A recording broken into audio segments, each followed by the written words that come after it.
નમસ્કાર, જય હિન્દ. હું છું ગૌરી દેસાઈ, આમ આદમી પાર્ટી ગુજરાત ઉપાધ્યક્ષ.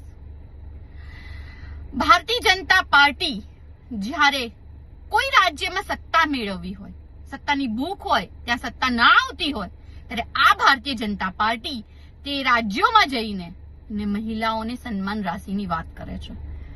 મોટી મોટી યોજનાઓ મહિલાઓ માટે બહાર પાડે છે. બસ સેવા ફ્રી આપવાની વાત કરે છે. પણ જ્યારે ગુજરાતમાં તો 30 થી પણ વધારે વર્ષથી ભારતીય જનતા પાર્ટી સત્તામાં છે, છતાં પણ મહિલાઓને ના તો બસ સેવા ફ્રી છે, ના તો કોઈ મહિલાઓને સન્માન રાશિ મળી રહી છે. અને જો આવી જ કોઈ યોજના બીજા પક્ષ દ્વારા, હું વાત કરી રહી છું આમ આદમી પાર્ટી, જ્યારે 2022 ની ચૂંટણીમાં મહિલા સન્માન રાશિની વાત કરી હતી, ત્યારે આ જ ભારતીય જનતા પાર્ટીના નેતાઓ આને રેવડી કીધી હતી.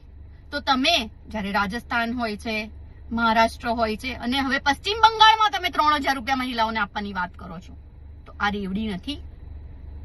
હું ગુજરાતની મહિલાઓના પક્ષની વાત કરી રહી છું. ગુજરાતમાં તમે ટ્રિપલ એન્જિનની સરકાર છે, 30 થી વધારે વર્ષથી તમે અહીંયા સત્તા ઉપર છો, છતાં પણ ગુજરાતની મહિલાઓની અવગણના કરી રહ્યા છો.